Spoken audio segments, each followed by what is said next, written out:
Hola, buenas noches. Gracias por estar acompañándonos en Cadena 365 Televisión. Vamos a tener en esta hora que tenemos por delante, enseguida nada más va a estar conversando con nosotros un periodista y analista político que va a venir para que conversemos de todo lo que ha sido este año electoral, que aparentemente en principio se han terminado ya las elecciones de este 2025, pero hemos tenido muchísima información en estos últimos días de lo que ha ocurrido en elecciones en países vecinos, como la de Chile, que ha dado muchísimas sorpresas, pero que además tiene mucha lectura política comparativa con la República Argentina, con lo que nos ha estado pasando en estos últimos años y en estas últimas elecciones con nosotros. Así que vamos a estar conversando y haciendo estos paralelismos. ¿Cuánto tiene de parecido lo que está pasando en Chile con nosotros y en cuánto nos diferenciamos? Bueno, de esto conversamos enseguida. Y va a estar charlando con nosotros también hoy el ministro de Gobierno de la provincia, el ingeniero Ricardo Villada, por dos motivos. Uno, porque ha participado de una misión que ha viajado a China con empresarios y otros funcionarios que en definitiva han logrado la firma de convenios importantísimos para Salta y para el NOA. Vamos a estar conversando de esto porque esto potenciaría verdaderamente las posibilidades que tiene Salta de exportar, y reitero esto, no tan solo Salta, también el NOA, de exportar en esto. ¿Cuánto necesitamos que se acelere la salida al Pacífico, o sea, el corredor bioceánico? Lo vamos a estar conversando, pero además han estado diputados nacionales de distintas provincias en Salta, han estado reunidos con el gobernador Gustavo Sáenz. En principio, aparentemente, todo indica que esas reuniones son para acercar posiciones y trabajar en la conformación de un bloque con mucha representatividad de las provincias. Este bloque Innovación que hoy tiene diputados nacionales salteños, incluso presidido por Pamela Caletti, que está terminando su mandato, la idea es incorporar no tan solo más legisladores, sino más representaciones provinciales y que esto les permita negociar de mejores maneras con el gobierno nacional todo lo que son las necesidades de las provincias. ¿Cuánto de esto es posible y cuál es el rol del gobernador Gustavo Sáenz? Lo vamos a estar hablando con el ingeniero Villada. A todos, gracias por estar ahí, bienvenidos.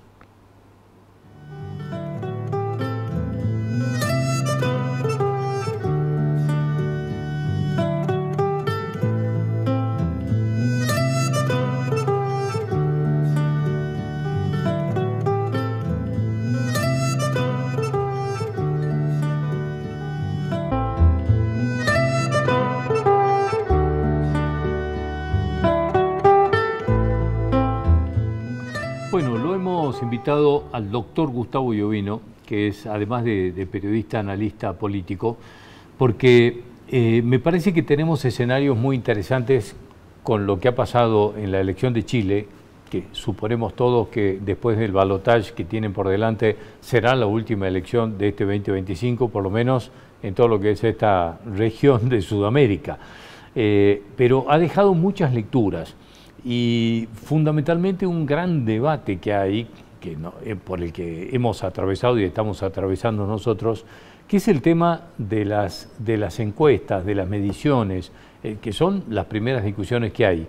Pero ¿cuánto de parecido tiene todo el proceso con la aparición de una derecha moderada, de una ultraderecha, del Partido Comunista y la desaparición de algunas fuerzas tradicionales en Chile? ¿Cuánto nos parecemos en la Argentina de esto? Lo vamos a hablar con Gustavo. Gracias por venir, como siempre. Gracias a vos. Bueno, acá hay algo muy interesante y muchas veces lo hemos hablado en este programa, ¿no?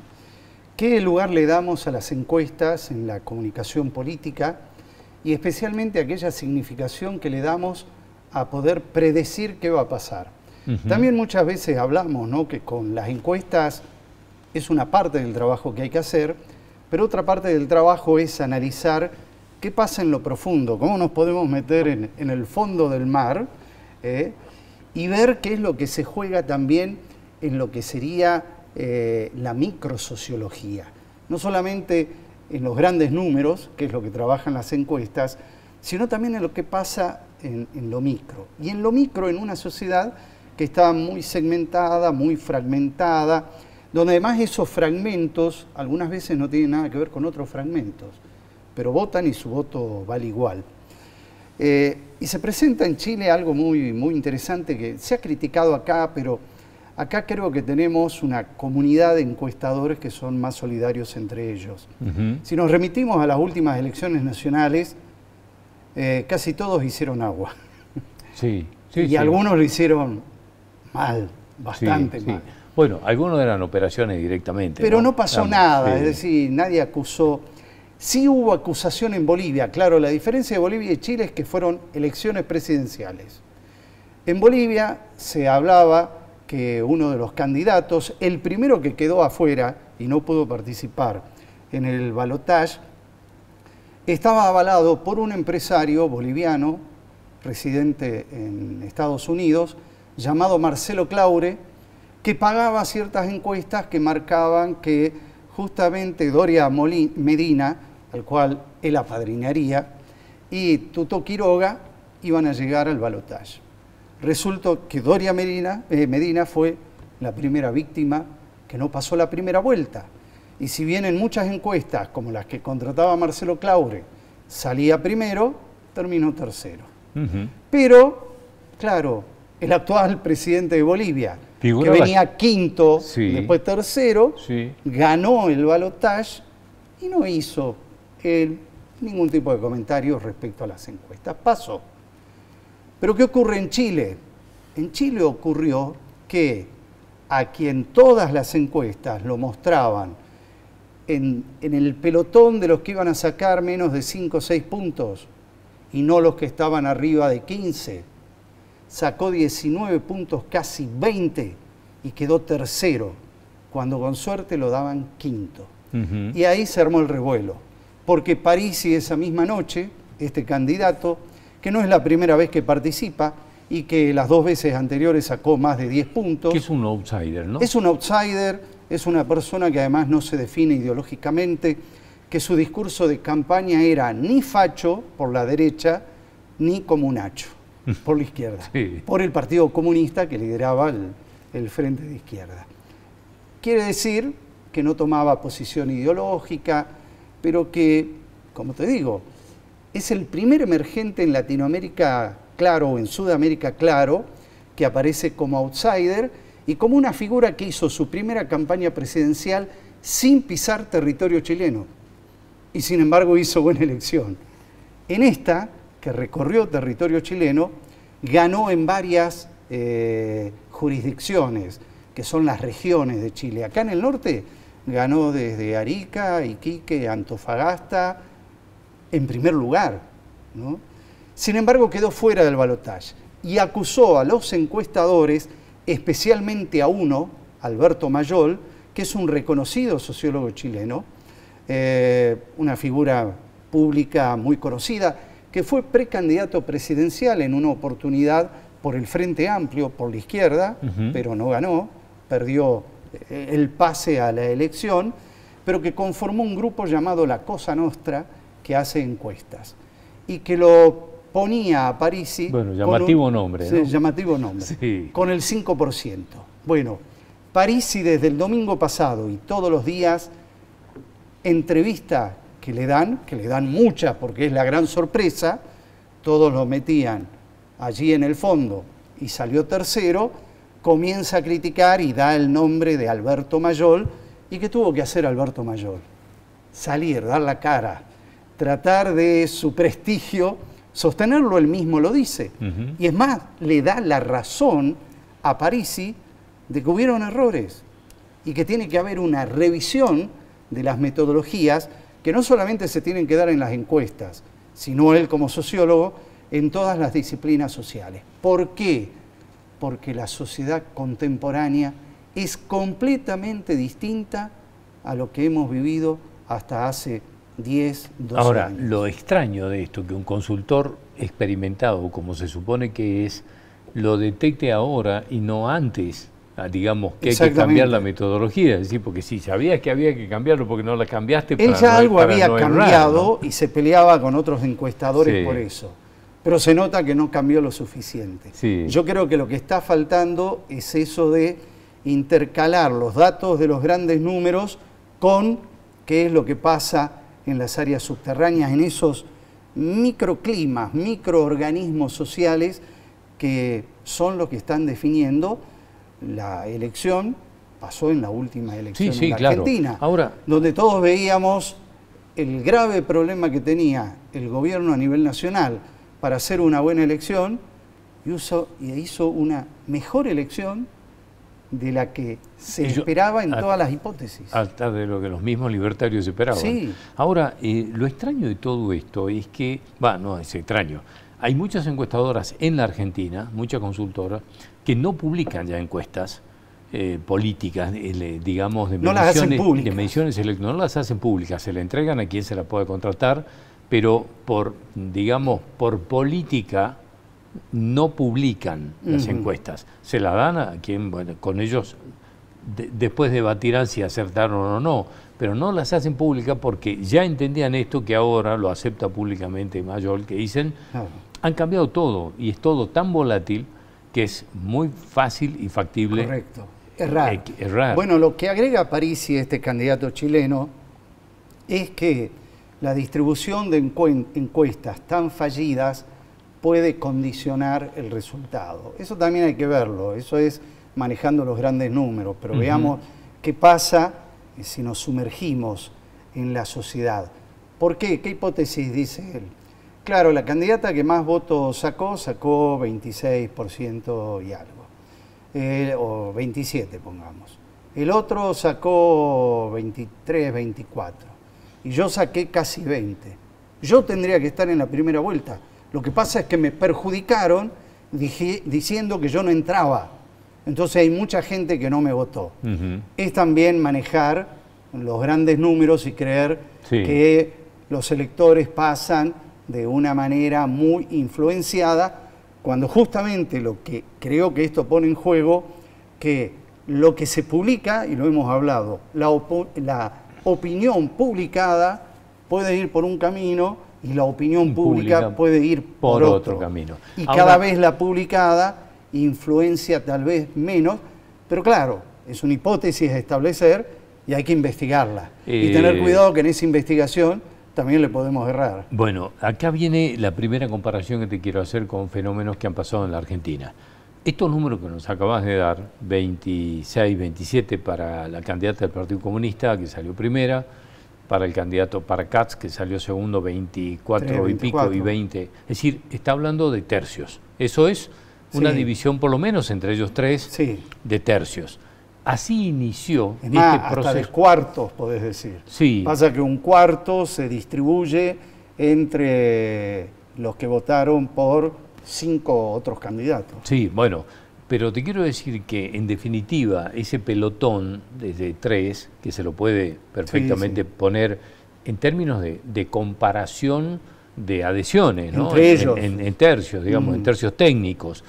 El tema es que así inició, con un escenario de tercios, inició el proceso que lo llevó Milei a la presidencia. A la presidencia, sí. ¿No? Así inició. Ya no hablamos de grandes mayorías. No. Y me acuerdo que esto, creo que fue a principio de año, como me decías, ya hablar de una elección de alguien que saque 30% es una elección muy buena. Muy buena. Bueno, cuando antes las elecciones con menos de 45% eran muy malas. Sí, no empezaba ni a hablar. Nada, además era una elección malísima. Sí. Esto no existe más. No existe más. Pasó en Argentina, en la elección ya del 2023, pasó en Bolivia y pasa ahora en Chile. Veremos qué pasa en Perú, que es el año que viene, que también es complicadísimo, porque ya como precandidatos hay más de 50. Hay un montón de partidos políticos, de alianzas. Este casi tope o techo de un 30%, digamos, que termina configurando lo muy bueno de alguien. ¿Qué es esto? Es atomización total de la sociedad, esto es falta de liderazgo, desaparición de los partidos tradicionales. ¿Dónde? Un poco de cada cosa. Primero, desaparición de los partidos tradicionales. El único que se mantiene fuerte, pero últimamente bastante debilitado, es el Partido Justicialista, ¿no? Que además está buscando su definición. pero que viene además sistemáticamente en un proceso de caída, sí, ¿no? Y además ves en un proceso de desestructuración interna. No hay liderazgos claros y después también hay otra desintegración que se produce por parte de los gobernadores, que son peronistas, filoperonistas, justicialistas, algunos ni siquiera siguen afiliados a ese partido. Es decir, hay algo ahí que está pasando que lo está transformando. En Chile y en Bolivia el derrumbe de los partidos tradicionales ha sido fenomenal. El movimiento de revolución, el MNR, nacionalista revolucionario, que lo llevaba o lo apoyaba a Doria Medina, quedó fuera de juego en la primera vuelta. ADN, Acción Democrática Nacionalista, que llevaba un candidato que no sacó ni 3 puntos, quedó afuera. El mismo MAS, el Movimiento al Socialismo, hizo una elección muy magra. De 3-4%. De 3-4 puntos nada más. Y aparece como partido que más o menos otorgó el sello, un partido que nunca fue de gran relevancia en Bolivia, como el Partido Demócrata Cristiano, bueno, llegando con un candidato, donde ahora se perfilan para las elecciones subnacionales por los departamentos del año que viene, una cierta descomposición donde el propio vicepresidente iría con sus listas y el Partido Demócrata Cristiano y su partido irían por otra vía y no se sabe cómo serían esas elecciones. Y en Chile pasó lo mismo. Renovación Nacional, UDI, partidos tradicionales post-Pinochet, quedaron en quinto lugar. Las fuerzas de izquierda, Partido Socialista queda casi sin representación parlamentaria y fue el que puso como presidente a un Lagos y previamente puso a Allende de presidente. Y el Partido Comunista, que era un partido, sí, que tuvo alianzas, distintas alianzas, como el apoyo a Allende en su momento, es el que está liderando hoy la izquierda y no los partidos tradicionales que formaron lo que fue esa gran unión de partidos, la concertación de centro-izquierda. Sí, que además alternaban entre Lagos y Bachelet la presidencia. Exactamente. Bachelet también, proveniente del Partido Socialista, y la Democracia Cristiana, que puso al primer presidente Patricio Aylwin, hoy quedó desdibujada porque está partida, algunos en el frente de izquierda, en los partidos de izquierda, y otro sector de la Democracia Cristiana con Evelyn Matei. Bueno, también hay un desmembramiento de esos partidos tradicionales. Aquí hay dos cosas que me van quedando de lo que me vas diciendo. Pensaba, cuando me decías lo que está pasando con el Partido Justicialista, que el Partido Justicialista embrionariamente es verticalista, por naturaleza. Sí. Al no tener, digamos, el líder fuerte, casi que se desnaturaliza, digamos, no sabe no tener un líder que le dé las órdenes y por el que ir por atrás. Por eso los gobernadores se hacen fuertes en provincia, porque verticalizan ahí. Es decir, son muchos verticalismos. Pero, por ejemplo, como pasó en Jujuy o pasa en Salta, te intervienen desde el PJ Central. Sí. Bueno, no termina bien eso, ¿no? Y no termina bien, por supuesto. Claro. A los dos, en las dos provincias, al sello Partido Justicialista le fue pésimo. Es decir, que esto se ha convertido en una suerte de cooperativa de verticalismo, digamos, porque no hay más, no existe más. Y lo otro que venía al tema de la disgregación de los partidos, estos microcosmos de los que hablaba, de los que las encuestas se les está complicando estudiar y medir. ¿Cuánto tiene que ver con todo esto las redes sociales? Sí, bueno, no solamente las redes sociales, tiene que ver la cultura digital. Nosotros hablamos de redes sociales como el emergente, lo que vemos, pero tiene que ver con la cultura digital, tiene que ver con un proceso de individualización, de atomización y de fragmentación, donde cada uno tiene en lo que es su entorno personal digital una caja de herramientas, podemos decir, que son únicas, propias nuestras, donde seguimos determinados medios digitales, seguimos determinados canales en YouTube. Es decir, yo leo, escucho y veo lo que quiero y lo que yo le ordeno, lo que a mí me gusta, sin darme cuenta a los algoritmos para que me entreguen. Sí, y esto con, digamos, la conformación de burbujas o tribus, donde yo no leo, no escucho, ni veo nada que no me guste y no sea del agrado de mi oído o de lo que yo pienso. Hay un nombre que es burbuja de filtros. Son burbujas que están conformadas por filtros. Los filtros, pero que nosotros mismos generamos por nuestros gustos y preferencias. Y así actúan los algoritmos, y en todo esta maraña de herramientas digitales, como pueden ser las redes sociales, pero también es el WhatsApp, que se discute si es red o no, donde tenemos nuestros grupos, que no son los mismos que los grupos que tenés vos, que no son los mismos que los grupos que tiene alguien cercano a tu familia o a tu núcleo de amigos. Eso es algo muy personalizado y vuelvo, fragmentado e incluso atomizado, que nos une a la vez que nos aísla. ¿No?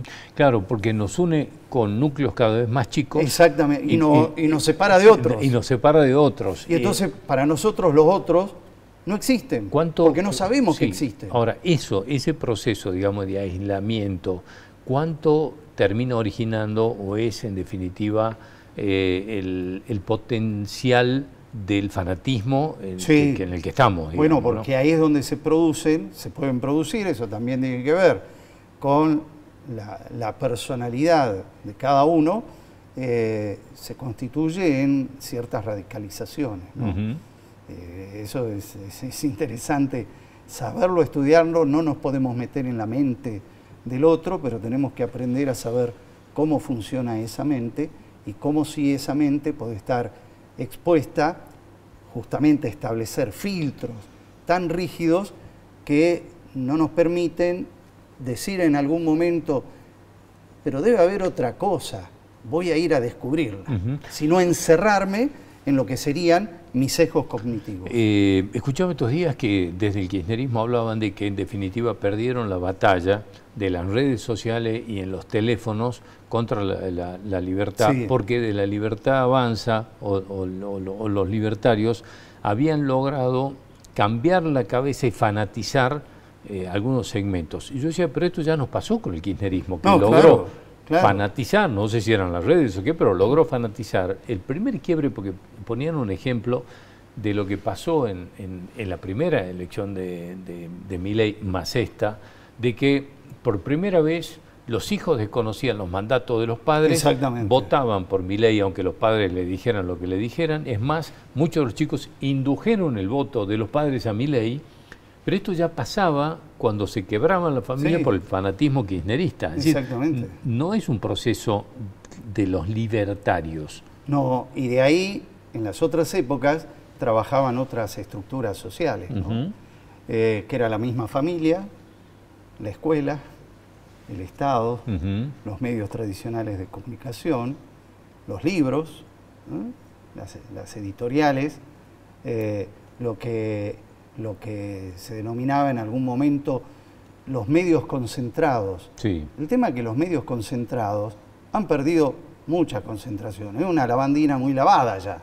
Y además comparten espacios, tiempos y preferencias con un montón de canales, en vez de decir de medios, pero bueno, también podemos decir medios, de medios absolutamente fragmentados, pero que son inherentes a las necesidades y a los intereses de pequeños grupos. Y cada persona tiene sus preferencias distribuidas entre distintos pequeños grupos. En algún momento apareció como un fenómeno muy fuerte que después, por lo menos en lo que yo percibo, se diluyó rápidamente, que era el análisis de las redes sociales a través de lo que se llamaba el Big Data. Que no duró mucho como método. No. ¿Por qué?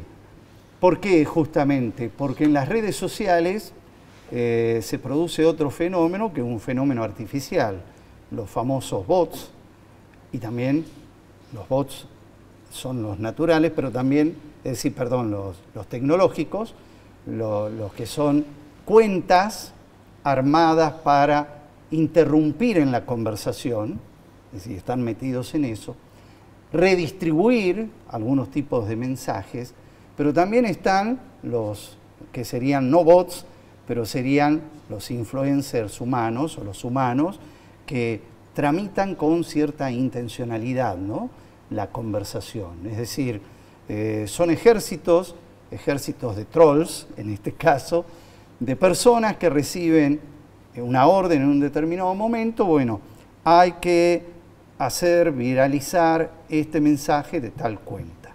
Hay que ir y atacar este mensaje de tal cuenta. Hay que ir y hacer esto. Y van en hordas, ¿no?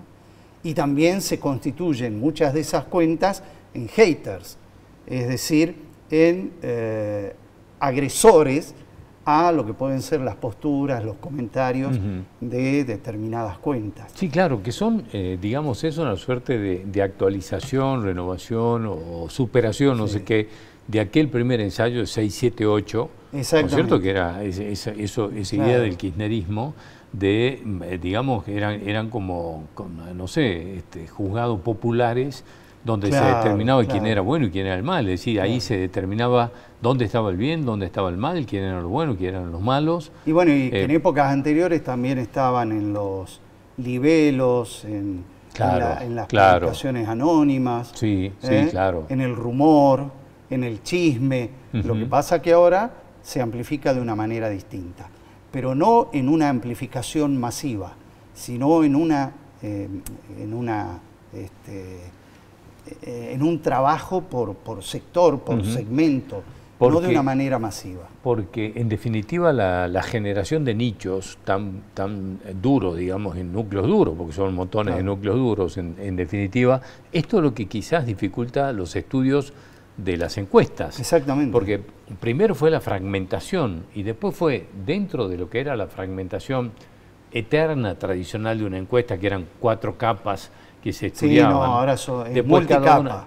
cada una de esas capas se convirtió en por lo menos 2 o 3 cada una. Y alguna ahora se te escapa y es una capa, o son 2, 3, 4 capas que te dan vuelta a un número. Sí, pero no además lo detecté, en el cada radar. Una de esas capas tiene microcapas, que es lo que decías al principio. Es dificilísimo, casi imposible de estudiar. Es una altísima complejidad.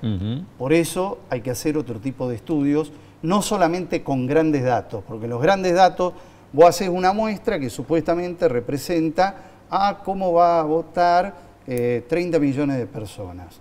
Y la muestra tiene 2.000 casos, 3.000 casos, cuanto mucho, supone representar 30 millones.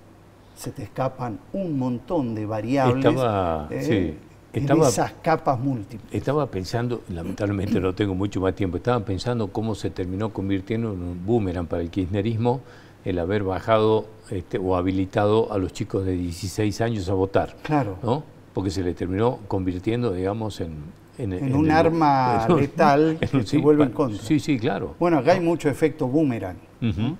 Como por ejemplo, bueno, hay que pegarle al adversario.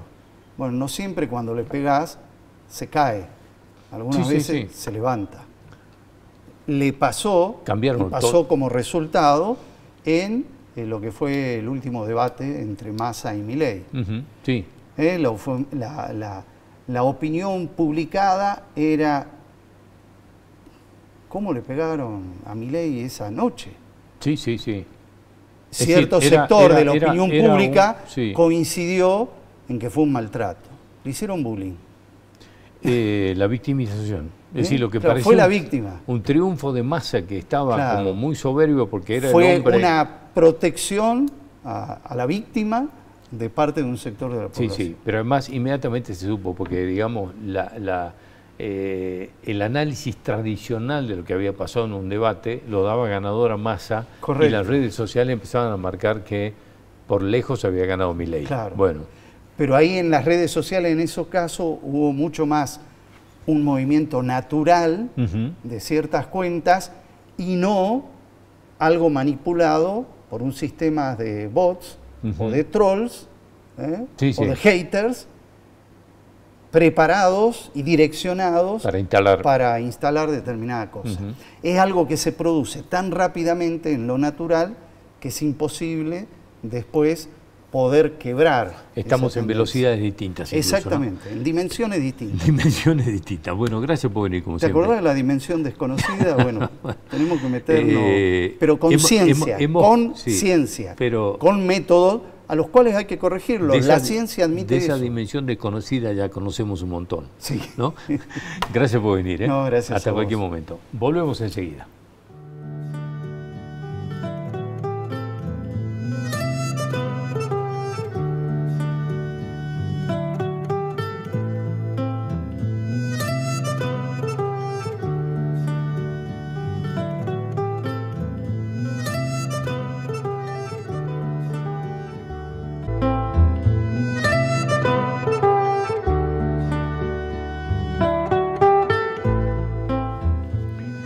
Hemos tenido una conversación muy interesante con el ministro de Gobierno de la provincia, el ingeniero Ricardo Villada, fruto de un viaje que ha efectuado un grupo de salteños, entre funcionarios y empresarios, a China, donde se han firmado convenios importantísimos y se han abierto muchísimas posibilidades de exportaciones hacia la China, no tan solo para Salta, sino Salta como un núcleo de posibles exportaciones de todo el NOA. Esto es realmente muy interesante, la apertura directamente y las relaciones directas con la China en un momento en que el gobierno nacional está casi canjeándole a las provincias una suerte de autonomía en relaciones comerciales, e incluso en las solicitudes de créditos en el extranjero, a cambio de no pedirle más plata ni para obra pública ni para aumentar, digamos, los recursos que la nación debe transferirle a las provincias. Entonces son como instancias muy interesantes todo esto que está ocurriendo.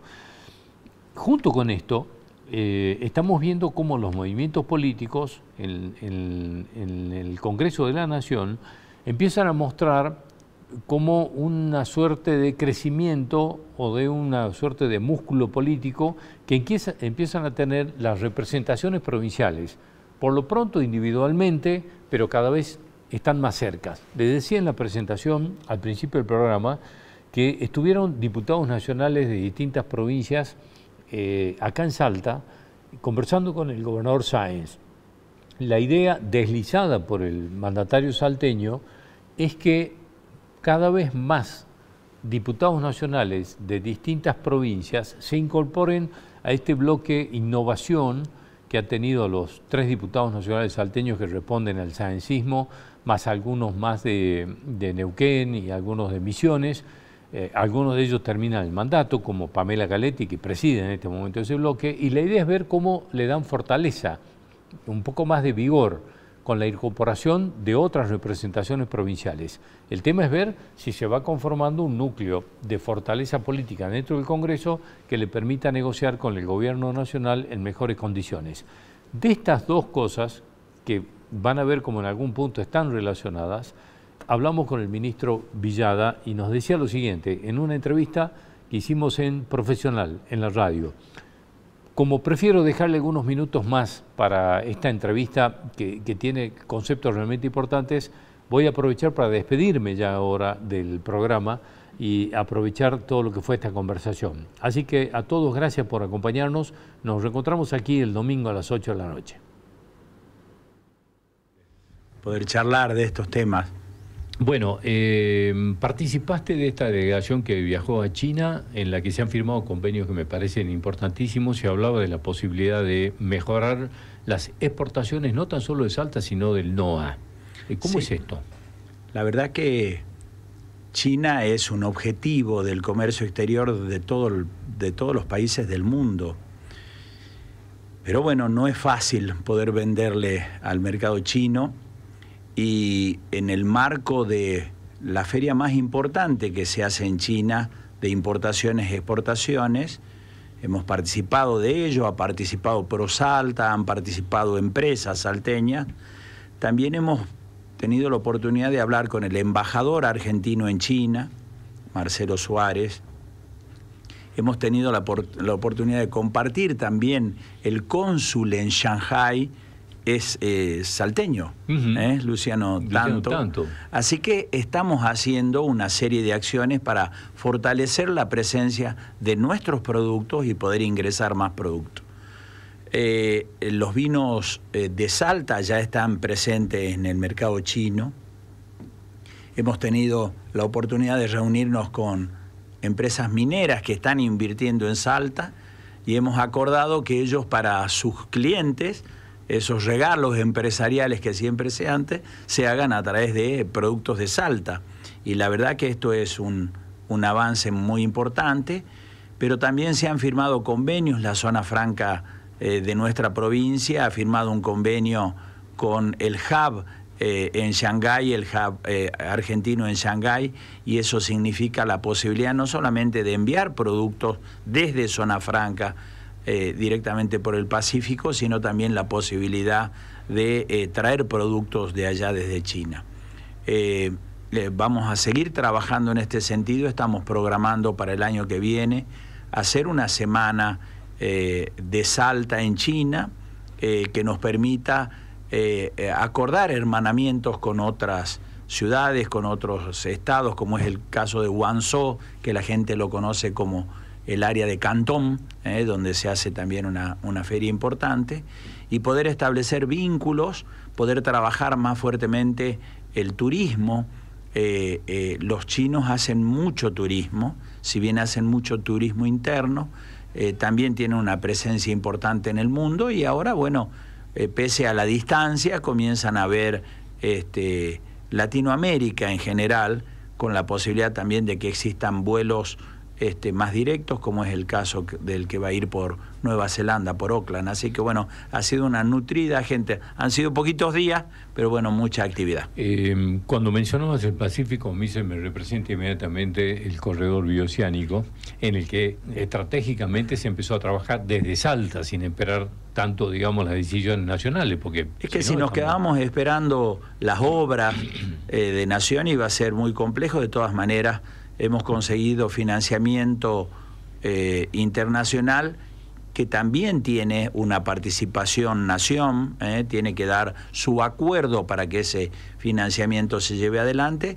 Y bueno, el gobernador en ese sentido está dando pasos muy importantes para que la salida al Pacífico sea realmente una realidad, y esto va a mejorar el perfil de todos nuestros productos, porque van a poder acceder a otros mercados, no solamente al mercado de Asia, sino también por el Pacífico al mercado americano, que hoy se está justamente trabajando un acuerdo muy importante entre Argentina y Estados Unidos. Ahora, la semana pasada participaste en una reunión con funcionarios del Gobierno Nacional junto con el gobernador Sáenz, en donde se habló de la simplificación de los trámites de las exportaciones, en concreto. Digamos, es un tema clave para nosotros.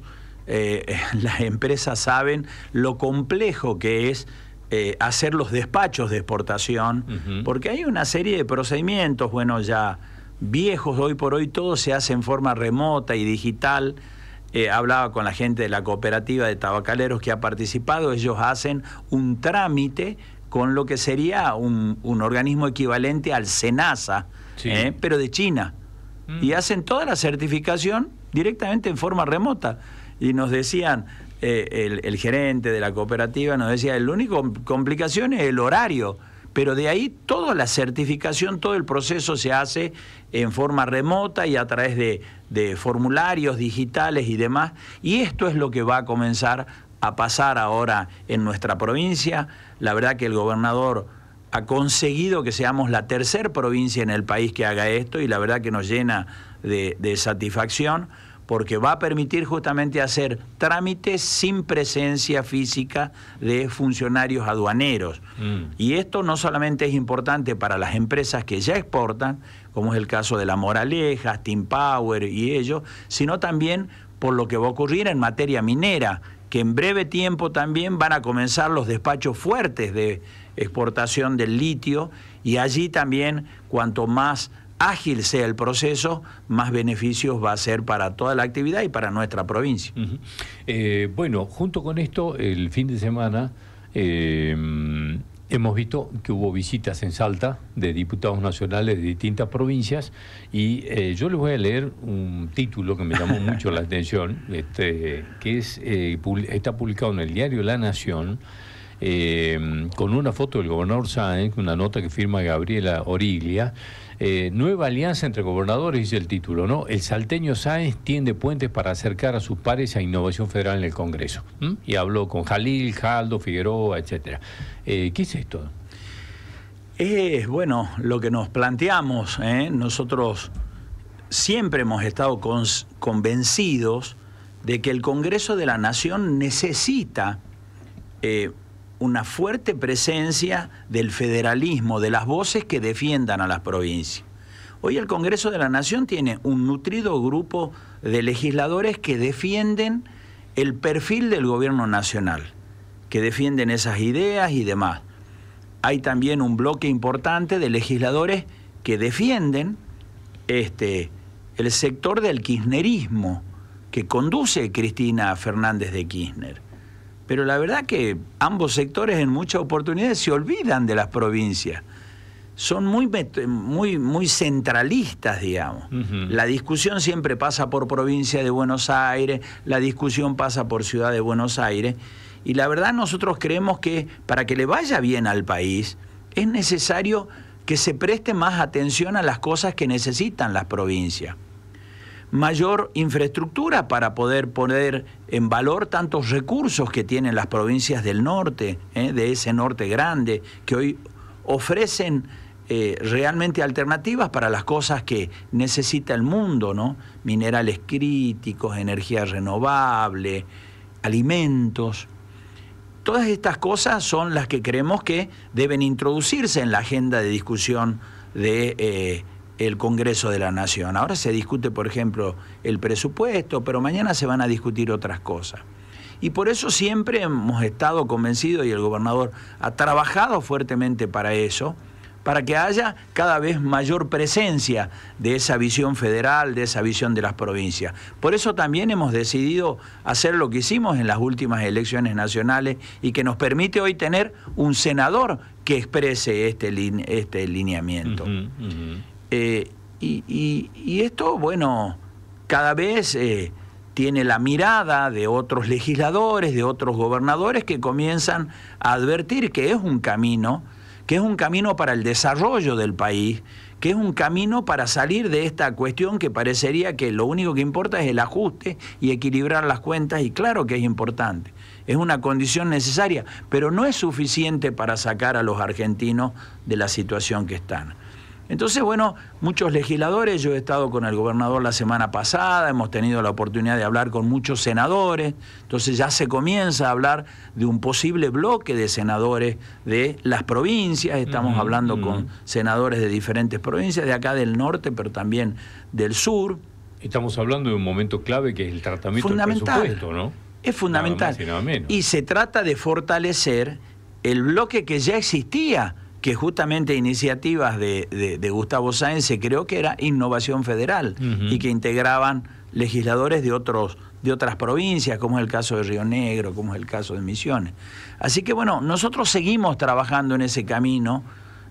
Cada vez la presencia de Gustavo es más fuerte en el ámbito nacional, con un discurso que empieza a ser mirado como una muy buena alternativa para poder romper esta polarización que existe exclusivamente entre despilfarremos, gastemos sin límite, emitamos y hagamos un montón de cosas que ya hemos visto que no sirve, o simplemente el ajuste y poner en equilibrio las cuentas, pero no tener un plan para poder desarrollar la economía. Me acuerdo de la campaña electoral, esta reciente, donde en síntesis lo que se decía era, por parte de ustedes, ¿no? de primero los salteños, que era ni decir no a todo como el kirchnerismo, ni decir sí a todo como la gente de La Libertad Avanza. Digamos, era esto. Lo que pasa es que el kirchnerismo lamentablemente ha agotado, en primer lugar ha hecho uno de los peores gobiernos de la historia a través de Alberto Fernández y Cristina Fernández de Kirchner. El último gobierno ha sido realmente muy malo. Pero además en esta instancia lo único que decían es hay que parar a Milei y entre comillas hay que voltear a Milei. Y la verdad que claramente es una opción absolutamente pobre, en todo caso, que propongan algo mejor a lo que está haciendo el presidente Milei. Y el presidente Milei se comprometió a poner en equilibrio las cuentas y lo hizo. Se comprometió a bajar la inflación y lo hizo, digamos. Ahora nosotros, además de decir qué bien que se hizo esto, decimos no alcanza.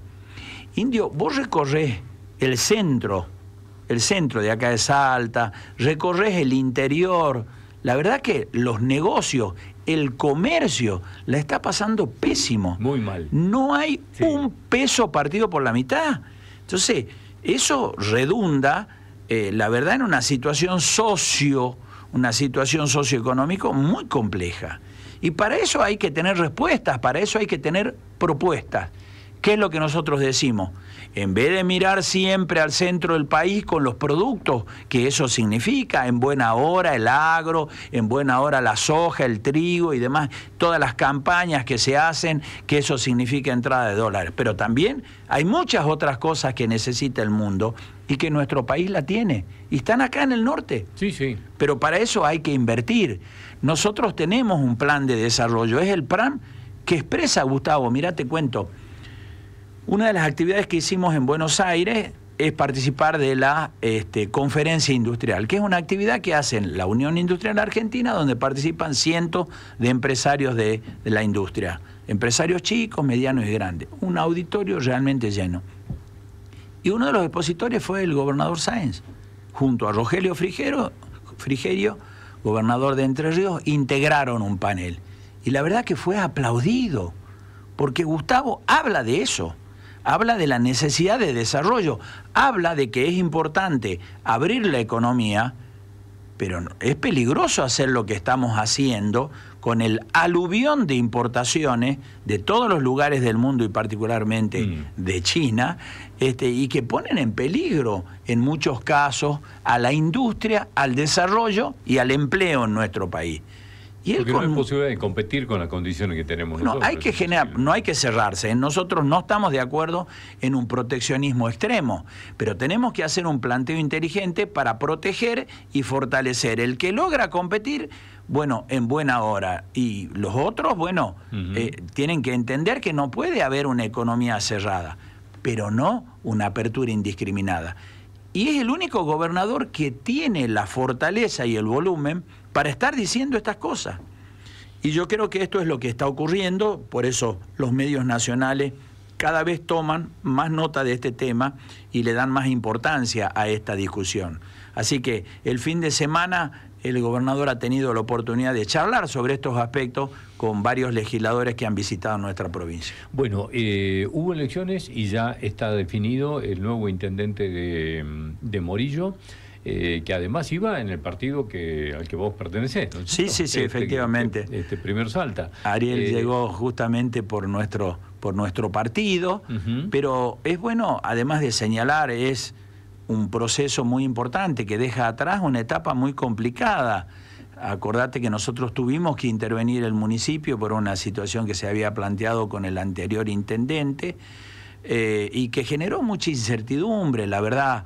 El intendente anterior, Ata Gerala, estaba hace muchísimos años, y bueno, y era cómo sigue el camino.